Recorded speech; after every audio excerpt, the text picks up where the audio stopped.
Oke, berita yang cukup panas. Seperti video admin kemarin, baru-baru ini Pak Prabowo telah menyampaikan dan mendesak Ukraina Rusia untuk segera mengakhiri perang, bos. Bahkan Pak Prabowo pun menyatakan bahwa Indonesia siap untuk mengirim pasukan ke tanah Ukraina.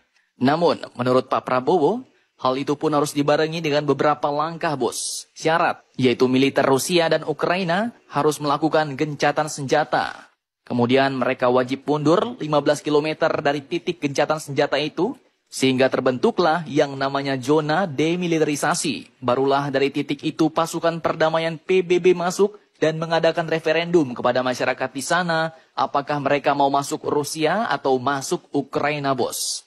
Namun rencana ini ternyata langsung ditolak mentah-mentah oleh pihak Ukraina. Bahkan mereka Ukraina mengatakan bahwa ini kedengarannya seperti rencana Rusia, bukan rencana Indonesia, bos. Dan yang lebih amsyongnya lagi, mereka Ukraina mengatakan bahwa kami tidak membutuhkan mediator ini datang kepada kami dengan rencana aneh ini. Nah loh, cukup amsyong nih, bos. Lantas, mengapa mereka Ukraina menolak dan siapakah yang menyatakan penolakan ini? Dan bagaimanakah pernyataan lengkapnya setelah ini kita bahas, bos. Kemudian berita kedua yang tak kalah panas. Di lain sisi, ternyata Mama Rika pun kini semakin mendekat ke negara kita Indonesia, bos. Tak main-main, kedua negara ini yaitu Indonesia dan Amerika pun kini sepakat bahwa latihan militer Super Garuda Shield yang tahun 2022 kemarin sudah sangat besar, kini akan lebih diperbesar lagi, bos. Nah, cukup panas. Lantas seperti apakah rencananya? Berapa negarakah lagi yang akan bergabung dalam Super Garuda Shield Indonesia ini? Penasaran beritanya? Cus! Tanpa banyak bacor, mari kita bahas berita lengkapnya satu persatu, bosku. Oke, berita pertama datang dari Ukraina yang kini dengan belak-belakan menolak mentah-mentah rencana perdamaian yang diusulkan oleh Pak Prabowo kemarin di hadapan puluhan delegasi pejabat pertahanan dan militer asing, bos. Di pertemuan Shangri-La Dialog di Singapura, di mana Pak Prabowo menjadi salah satu speaker alias pembicaranya.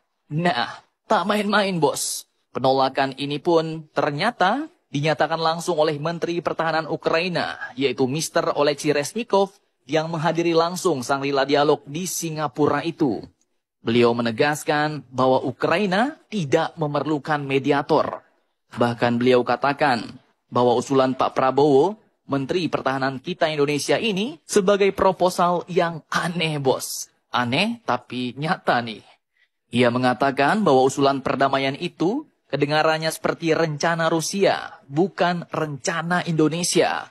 Bahkan ia mengatakan bahwa kami Ukraina tidak membutuhkan mediator ini, yaitu Indonesia maksudnya, datang kepada kami dengan rencana aneh ini. Ujar Menteri Pertahanan Ukraina, yaitu Mr. Oleksiy Reznikov ini, bos. Cukup amsyong nih. Tapi ya nggak apa-apa, namanya kan juga usulannya kan, bos. Dan sebuah pendapat atau argumen tidak ada salahnya jika kita sampaikan di depan orang-orang. Nah, pertanyaannya, lantas pernyataan apakah sebenarnya yang membuat mereka Ukraina ini menolak mentah-mentah usulan perdamaian Pak Prabowo ini, bos? Apakah itu? Lanjutkan lagi videonya sampai habis. Oke, lanjut di sini menurut kacamata kuda admin. Jika kita melihat dari sudut pandang Ukraina, memang ada beberapa poin usulan Pak Prabowo yang sedikit mengkhawatirkan. Bahkan bisa dikatakan menguntungkan Rusia nih, bos. Yaitu usulan yang menyatakan bahwa kedua belah pihak harus mengadakan gencatan senjata dan mundur 15 km dari titik gencatan senjata itu untuk membuat sebuah zona demilitarisasi, bos. Mirip seperti Korea Utara dan Korea Selatan. Dan amsyongnya, Pak Prabowo pun malah mengusulkan dilakukannya referendum oleh pasukan PBB kepada masyarakat itu untuk memilih mau masuk kemana, apakah masuk Rusia atau Ukraina. Maksud Pak Prabowo sih sebenarnya baik nih, bos. Yaitu untuk memastikan secara objektif keinginan mayoritas penduduk di berbagai wilayah yang disengketakan. Namun, secara tidak langsung, hal itu pun dapat merugikan pihak Ukraina, bos. Pasalnya, Jika titik gencatan senjata itu ternyata ada di tengah-tengah Ukraina, misalnya di kota Kiev, dan pada saat referendum, masyarakat di sana malah memilih Rusia, seperti yang terjadi di Donbas dan Luhansk kemarin, bos.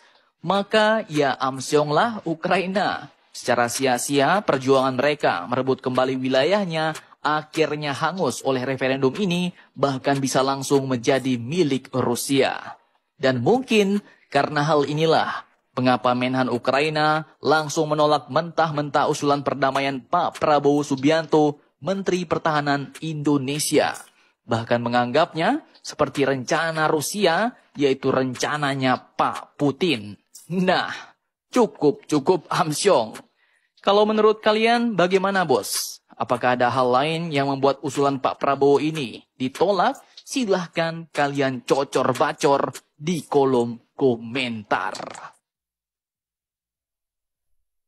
Oke, kemudian lanjut berita kedua yang juga tak kalah panas, datang dari Indonesia dan Mama Rika. Baru-baru ini di Singapura, di sela-sela acara Shangri-La Dialog 2023, pada hari Jumat 2 Juni 2023 kemarin, Menhan Amerika dan Menhan Indonesia pun telah melakukan pertemuan bilateral, bos. Dan tak main-main. Lagi dikutip dari Airspace Review, ternyata mereka pun membahas lagi kerjasama militer antar kedua negara yang dulu sempat membuat China kesal, yaitu latihan militer super besar, yaitu Super Garuda Shield. Di mana jika Super Garuda Shield dulu sebenarnya sudah sangat besar, maka kini kedua Menhan, yaitu Pak Prabowo dan Menhan Austin pun ternyata telah sepakat berencana untuk lebih memperluas lagi latihan militer Super Garuda Shield pada tahun ini, bos. Dan tak main-main, kabarnya latihan militer Garuda Shield ini pun akan mencakup lebih dari 19 negara dan bakal menjadikannya sebagai salah satu latihan multilateral terbesar di kawasan. Dan 19 negara itu ya sudah pasti, bos. Sebagian besar diantaranya terdiri dari Mama Rika and the gang. Seperti Australia, Jepang, Singapura, bahkan mungkin juga Inggris, Prancis, Belanda, dan lain-lain. Atas tegang, bawah pun jadi ikut-ikutan tegang nih, bos. Jika dulu China protes bahwa latihan ini merupakan sebuah langkah Amerika untuk membuat sekutu yang lebih besar di Indo-Pasifik seperti NATO, maka tahun ini pasti Tiongkok China bakal lebih ngomel lagi nih, bos. Pasalnya kedua Menhan Indonesia dan Amerika ini pun kemarin juga telah bertukar pandangan dan keprihatinan tentang situasi di Laut Cina Selatan. Nah, lantas bagaimanakah nanti sikap China tentang Super Garuda Shield yang baru ini? Apakah ia juga akan mengadakan latihan militer tandingan untuk menyaingi Super Garuda Shield Indonesia dengan Mama Rika? Mari kita tunggu saja berita. Mari kita tunggu saja berita kelanjutannya, bos.